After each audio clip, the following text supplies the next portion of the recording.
ഇല്ല. ഓക്കെ, എന്തെങ്കിലും കമന്റ്സ് ഉണ്ടോ? Good comments. പറഞ്ഞോ, ഗുഡ് കമന്റ് എന്താണ്? Family problems not share with others. എനിക്ക് അങ്ങനെ പ്രോബ്ലം ഉണ്ടായില്ല ഇതുവരെ. അങ്ങനെയല്ല, പ്രോബ്ലം എന്ന് ഉദ്ദേശിക്കുന്നത് എപ്പോഴും വലിയ വലിയ പ്രോബ്ലങ്ങൾ ആവണമെന്നില്ല. നമ്മുടെ വീട്ടിലത്തെ എന്ത് കാര്യവും ഇപ്പൊ നമ്മളെല്ലാരും കാണുമ്പോൾ നമ്മള് എന്താ പറയാ, എന്തെങ്കിലുമൊക്കെ നമ്മുടെ ലൈഫിൽ കാര്യങ്ങൾ നടക്കില്ല. ഇതൊക്കെ ചില ആൾക്കാർ വള്ളി പുള്ളി വിടാണ്ട് മറ്റുള്ളവരുടെ അടുത്ത് പറയുന്ന ആൾക്കാരുണ്ട്. ചില ആൾക്കാർ എത്ര വലിയ ഇത് ഡിസാസ്റ്റർ വന്നാൽ പോലും മറ്റുള്ളവരുടെ അടുത്ത് ഷെയർ ചെയ്യില്ല. നമ്മുടെ ഫാമിലിയിലെ കാര്യങ്ങൾ മറ്റുള്ള അങ്ങനത്തെ രണ്ടു കൂട്ടവും ആൾക്കാർ നമ്മുടെ ഇടയിലുണ്ട്. അതാണ് അപ്പൊ അത് പറഞ്ഞത്. നമ്മള് നല്ലത് പറഞ്ഞാലും അത് കേട്ടിട്ട് ഉടനെ അങ്ങോട്ടും അത് വേണ്ട, അത് ഞാൻ പറിച്ചോളൂ. ഓക്കെ, അപ്പൊ അങ്ങനെ ആയിരിക്കും ഇനി ചേട്ടൻ ചെയ്യുന്നത്. ഓക്കെ, അപ്പൊ എന്തായാലും വീണ്ടും തോൽവി ഏറ്റുവാങ്ങാനായി വികാസ് ഇവിടെ തന്നെയുണ്ട്. അപ്പോൾ അടുത്തത് എന്തെന്ന് വെച്ചാൽ ഇതിനകത്തുള്ള വേറൊരു പനിഷ്മെന്റ് ആണ്. പാട്ടൊക്കെ കഴിഞ്ഞു കഴിഞ്ഞാൽ അടുത്തത് ആക്ടിംഗ് സെഗ്മെന്റ് ആണ്. ആക്ടിംഗ് സെഗ്മെന്റിൽ ഡയലോഗ്സ് നമ്മൾ പറഞ്ഞു തരും, അതനുസരിച്ചിട്ട് ഇവിടെ ആക്ട് ചെയ്ത് കാണിക്കും. ഇരുന്നുകൊണ്ട് തന്നെ ആക്ട് ചെയ്താൽ മതി. അപ്പൊ ഷെറിലിന്റെ അടുത്ത് നോക്കിയിട്ട് പറയാ, നീ എന്റെ കാര്യത്തിൽ ഒന്നും ഇടപെടണ്ട, എനിക്കറിയാം എന്റെ കാര്യങ്ങൾ ചെയ്യാൻ.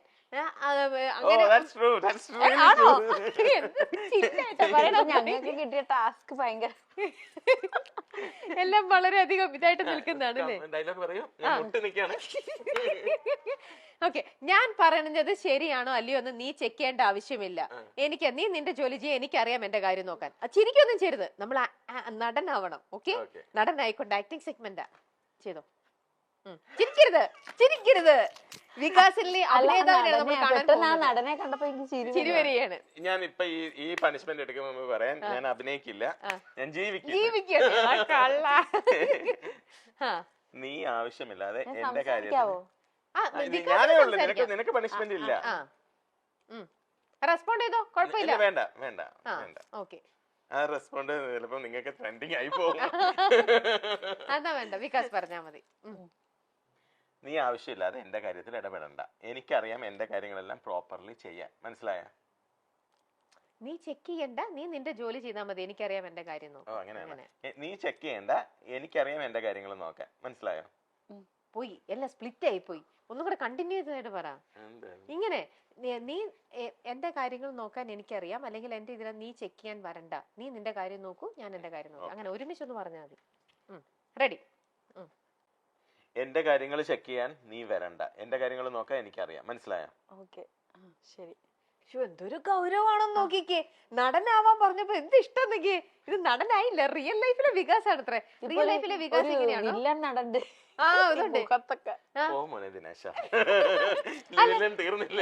അല്ല, ചോദിക്കട്ടെ ഷെറിൽ, പൊതുവെ വികാസ് ദേഷ്യപ്പെടുന്ന ടൈപ്പാണോ അതോ മുൻഷണ്ടിക്കാരനാണോ അതോ എപ്പോഴും നല്ല സോഫ്റ്റ് ആയിട്ട് ഇങ്ങനെ ഒരു ഉണ്ടോ? ദേഷ്യമൊക്കെ ഉണ്ടാവും, അത് ഈ വർക്കിന്റെ ആ ഒരു അല്ല, ചിലർക്ക് ഇപ്പൊ മുൻഷുണ്ടി അങ്ങനെയൊന്നുമില്ല. അങ്ങനെ എല്ലാത്തിനും തൊടുന്നതിനും പിടിക്കുന്നതിന് അങ്ങനെയൊന്നുമില്ല. ഓക്കെ, ശരി. ഇതേപോലത്തെ ഒരു വീടും കൂടെ വികാസിന് എവിടെയെങ്കിലും കൂടെ വെക്കണമെന്ന് താല്പര്യമുണ്ടോ? ഒരുപാട് യാത്ര ചെയ്യുന്ന ആളല്ലേ, അപ്പോൾ ചില സ്ഥലങ്ങൾ കാണുമ്പോൾ നമുക്ക് കൊതി തോന്നും അല്ലേ? എന്ത് ഭംഗിയുള്ള ഒരു ഇതാണ്. അപ്പം നമുക്ക് ഈ ഒരു സ്ഥലത്തും കൂടെ, ഈ ഒരു സ്ഥലത്ത് എനിക്കൊരു കുഞ്ഞു വീട് വെക്കണം, അല്ലെങ്കിൽ വലിയ വീട്, ഒരു വീട് വെക്കണം എന്ന് നമ്മൾ ചിലവരൊക്കെ യാത്ര ചെയ്യുമ്പോൾ ഒരുപാട് ആഗ്രഹിക്കും. അങ്ങനത്തെ ഒരു ആഗ്രഹം വികാസിന് എപ്പോഴെങ്കിലും? ഏത് സ്ഥലത്താണ്? ഗുരുവായൂർ. ആണോ? ഞങ്ങൾ രണ്ടുപേരും ഒന്നേ പറ, ഗുരുവായൂർ. ആണോ? ഇതൊക്കെ ചോദിച്ചുകൂടായിരുന്നോ? ആണോ അല്ലേ? അപ്പൊ അന്ന് എന്തായിരുന്നു, ഗുരുവായൂർ തന്നെ വീട് വെച്ചൂടെ? ഗുരുവായൂർ ക്രിസ്ത്യൻ സഹായിച്ചാൽ ഗുരുവായൂർ വെക്കും ഞാൻ ഉടനെ തന്നെ. മരിക്കും മുമ്പ്. അതൊന്നും വേണ്ട, നമുക്ക് ഉടനെ തന്നെ ഗുരുവായൂരപ്പന്റെ തൊട്ടടുത്ത് ആ മണ്ണില് ഒരു വീട് വെക്കാൻ അനുഗ്രഹിക്കട്ടെ ദൈവം. ആ ഒരു ഇതായിട്ടും ഉണ്ടാവട്ടെ. പക്ഷെ അത് നമുക്ക് എത്രയും പെട്ടെന്ന് വേണം. അതിനെന്താ ചെയ്യാ? ബൈറ്റ് ഹോംസ് ഫോറിൽ പോയാൽ മാത്രം മതി. യെസ്, ബൈറ്റ് ഹോംസ് ഫോറിൽ പോയാലേ. ഇപ്പം എനിക്കറിയാം, ഇതൊരു വലിയൊരു മാളികയാണ് ഇപ്പൊ ഉണ്ടാക്കിയിരിക്കുന്നത്. ഒരുപാട് നാളത്തെ സമ്പാദ്യമാണ് അത് ഈ വീട്ടിൽ വന്നിരിക്കുന്നത്. ഇപ്പൊ ഉടനെ തന്നെ വീടെന്ന് പറഞ്ഞൊരു സ്വപ്നം എന്ന് പറയുന്നത് ഏതൊരു മനുഷ്യനും. പക്ഷെ അങ്ങനെയുള്ള സമയത്ത് നമ്മളെ ഹെൽപ്പ് ചെയ്യാനുള്ളതാണ് ബൈറ്റ് ഹോംസ് ഫോർ. പകുതി പൈസ മാത്രം നമ്മൾ കയ്യിൽ കരുതിയാൽ മതി. പകുതി പൈസ വെച്ച് നമുക്ക് വീട് പണി തുടങ്ങാം. ബാക്കിയുള്ള പകുതി പൈസ 50 തവണകളായിട്ട് 50 മാസങ്ങളായിട്ട് നമ്മൾ അടച്ചാൽ മതി. അതൊരു വലിയൊരു ഹൈലൈറ്റ് ആണ്. പിന്നെ നമുക്ക് പ്ലാനും കാര്യങ്ങളെല്ലാം അവർ ഫ്രീ ആയിട്ട് തരും. പിന്നെ സൈറ്റിലത്തെ കാര്യങ്ങളും ഇതെല്ലാം നമുക്ക് ഈ ആപ്പ് ഉള്ളത് കൊണ്ട് നമുക്ക് അപ്ഡേറ്റ്സും കാര്യങ്ങളെല്ലാം നമുക്ക് അറിയാൻ പറ്റും. അപ്പം എല്ലാ കാര്യങ്ങളും അറിയാം. അപ്പൊ അതുകൊണ്ട് നമ്മൾ നേരിട്ട് എപ്പോഴും സൈറ്റിൽ പോവുക, ഡെയിലി പോയി വിസിറ്റ് ചെയ്യേണ്ട കാര്യങ്ങളൊന്നുമില്ല. നമുക്ക് എല്ലാ കാര്യങ്ങളും അതാത് നിമിഷം നമുക്ക് അറിയാൻ പറ്റും. അതുകൊണ്ട് ഇനി ഗുരുവായൂർ ഒരു വീട് വെക്കുമ്പോൾ ബൈറ്റ് ഹോംസ് ഫോർ. ഓക്കെ, അപ്പൊ ഉടനെ ബൈറ്റ് ഹോംസിൽ ഞാൻ കോൺടാക്ട് ചെയ്യുന്നുണ്ട്. ഇത് ജെന്യൂൻ ആയിട്ട് പറഞ്ഞു കേട്ടോ. ഗുരുവായൂർ അപ്പൊ ഉടനെ വീട് വെക്കാൻ ഞാൻ പോവാണ്. അപ്പൊ ഞങ്ങൾക്ക് വീണ്ടും ഒരു ഹോം ടൂറുമായി പാലുകാച്ചലിന് പോകേണ്ട ഒരു വിശേഷമായി. ആ പാലുകാച്ചലിന് രമ്യ അവിടെ എന്തായാലും എന്തായാലും ഉണ്ടാവും ഉറപ്പായിട്ടും. ശരി, നമുക്ക് അടുത്ത ചോദ്യത്തിലേക്ക് പോവാം. വികാസിന് ഒരു അസൗകര്യം വരുന്ന പക്ഷം ഒരു പ്രൊഫഷണൽ വെഡിങ്ങിന് റിഫർ ചെയ്യാൻ സാധ്യതയുള്ള മറ്റൊരു മേക്കപ്പ് ആർട്ടിസ്റ്റിന്റെ പേര്.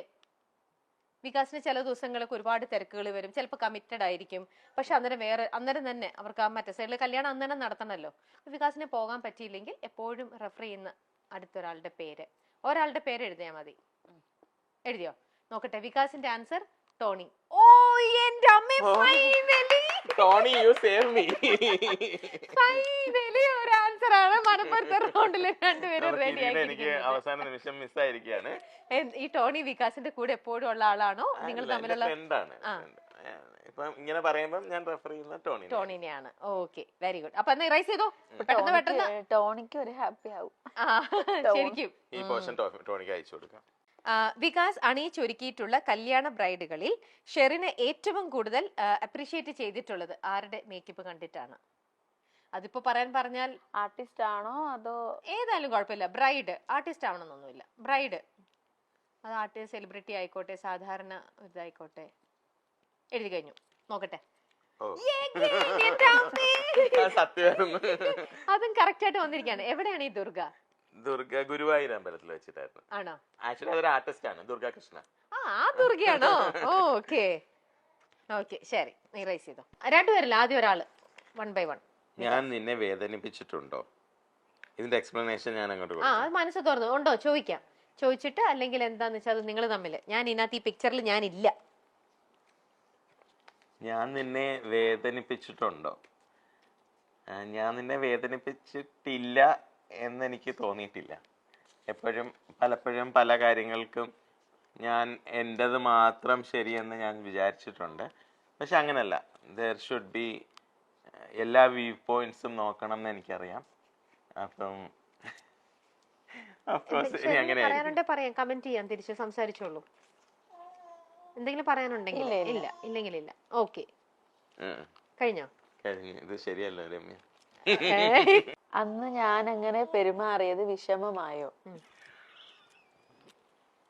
അങ്ങനെ എന്തെങ്കിലും ഉണ്ടോ? നിങ്ങൾ ഇന്ന് ഇട്ട് വന്നതാണ് ഏറ്റവും വലിയ തെറ്റ്. വെള്ളം കുടിപ്പിച്ചോ? ഓ, ഇതായിരുന്നെങ്കിൽ കൊള്ളായിരുന്നു. നീ എനിക്ക് തന്നെ ഏറ്റവും വിളവെടുപ്പുള്ള അതടുത്തുണ്ട്. രണ്ടും വേണം. അന്ന് ഞാൻ അങ്ങനെ പെരുമാറിയത് വിഷമമായോ? ഞാൻ അങ്ങനെ മോശമായി പെരുമാറിയിട്ടുണ്ടോ എന്ന് എനിക്ക് തോന്നില്ല. ഇനി അങ്ങനെ എപ്പോഴെങ്കിലും ഞാൻ പെരുമാറിയിട്ടുണ്ടെങ്കിൽ ഞാൻ അതിന് പരസ്യമായിട്ട് ക്ഷമ ചോദിക്കും. അങ്ങനെ ക്ഷമയൊന്നുമല്ല, നിങ്ങൾ തമ്മിലുള്ള ഒരു കോൺവെർസേഷൻ അതേ ഉദ്ദേശിച്ചുള്ളൂ. ഇല്ല, ഞാൻ കാര്യകാരണങ്ങളില്ലാതെ ഒരാളെ വിഷമിക്കാൻ ശ്രമിക്കത്തില്ല. എന്തെങ്കിലും കാര്യങ്ങളുണ്ടെങ്കിൽ ഞാൻ അത് ഓപ്പൺ ആയിട്ട് പറയും. ഞാൻ അങ്ങനത്തെ ആളാണ്, ഞാൻ ഒളിച്ചു വെച്ച് പെരുമാറാറില്ല. ഓക്കെ, അതിപ്പോ തന്നെ നമുക്ക് ആ റൗണ്ടിൽ നിന്ന് അറിയാം. വളരെ ജെനുവൻ ആയിട്ട്, വളരെ ഇതായിട്ടാണ് എല്ലാം. ഓക്കെ, ഇനി അടുത്തത് വികാസിന്റെ അടുത്തത്. ഷെറിന്റെ തന്നെ അത് രണ്ടാമത്തെ പറഞ്ഞു. നീ എനിക്ക് തന്ന ഏറ്റവും വിലപിടിപ്പുള്ള സമ്മാനം. അത് എന്ന് വെച്ചാൽ ഞാൻ വലിയ പ്രഷ്യസ് ആയിട്ടുള്ള ഗിഫ്റ്റ് എന്താണ്? ആ ഗിഫ്റ്റിനെ നിങ്ങൾ എനിക്ക് തന്നു, നീ എനിക്ക് തന്നു. അത് ഇപ്പൊ ഏറ്റവും വിലപിടിപ്പുള്ള ഏറ്റവും വിലപിടിപ്പുള്ളതെന്ന് പറയുമ്പം നാരായണി തന്നെ. അതിൽ വലിയ വിലപിടിപ്പുള്ള ഒന്നും ഞാൻ കൊടുത്തിട്ടില്ല. ഇനി എനിക്ക് കൊടുക്കാൻ പറ്റത്തൂല. അവള് തന്നെയാണ് ഏറ്റവും വിലപിടിപ്പുള്ളത്. Very true. ഓക്കെ, ഇനി വികാസിന്റെ. Thanks for that. എന്നിൽ നിനക്ക് ഏറ്റവും അധികം ഇഷ്ടപ്പെട്ടത്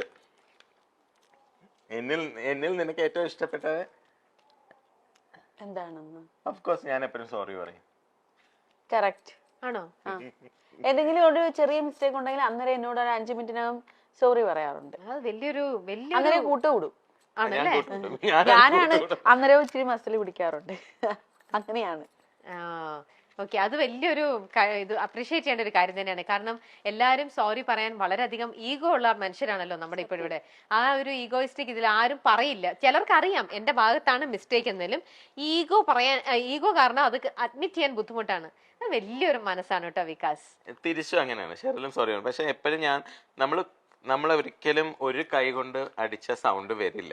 നമ്മൾ 2 കൈ കൊണ്ട് തന്നെ അടിക്കണം സൗണ്ട് വരാൻ. അപ്പൊ നമ്മൾ മനസ്സിലാക്കി. ബിക്കോസ് ഇതിപ്പോ എന്റെ 2ാമത്തെ ജീവിതമാണ്. അപ്പൊ ആദ്യത്തെ ജീവിതത്തിൽ എനിക്ക് പാഠപുസ്തകമായിരുന്നു. അപ്പൊ നമ്മൾ ആ പാഠപുസ്തകത്തിൽ നിന്ന് എന്ത് ചെയ്യാം എന്ത് ചെയ്തുകൂടാന്ന് നമ്മൾ പഠിച്ചു. അല്ലാതെ അവിടെ അതിന്റെ ഒരു റിപ്പീറ്റ് കോപ്പി പേസ്റ്റ് അല്ലല്ലോ നമുക്ക് ഇവിടെ വേണ്ടത്. അപ്പൊ ഞാനതെനിക്ക് പൂർണ്ണ ബോധ്യമാണ്. നമ്മൾ ഓരോ കാര്യങ്ങളും ചെയ്യുമ്പോഴും തെറ്റാണ് നമ്മൾ ചെയ്യുന്നതെങ്കിൽ ആ തെറ്റ് ചിലപ്പോൾ നമ്മൾ ഓരോ നിമിഷം നമ്മൾ തന്നെ ചിലപ്പോൾ ഈ നേരത്തെ ഷെറിൽ പറയുന്നത് ഞാൻ വർക്കിൽ ടെൻസ്ഡ് ആയിരിക്കും, വേറെ പല ടെൻഷനിലും ആയിരിക്കും. അപ്പൊ നമ്മൾ ചിലപ്പോൾ എടുത്ത് എന്തെങ്കിലും പറയും, പക്ഷെ ആ പറഞ്ഞു കഴിയുമ്പോൾ അയ്യോ അങ്ങനെ പറയേണ്ടിയിരുന്നില്ല. സോ ഞാനത് അപ്പം തന്നെ ഞാൻ സോറി പറയും. അത് ഞാൻ ഡിലേ ആക്കത്തില്ല.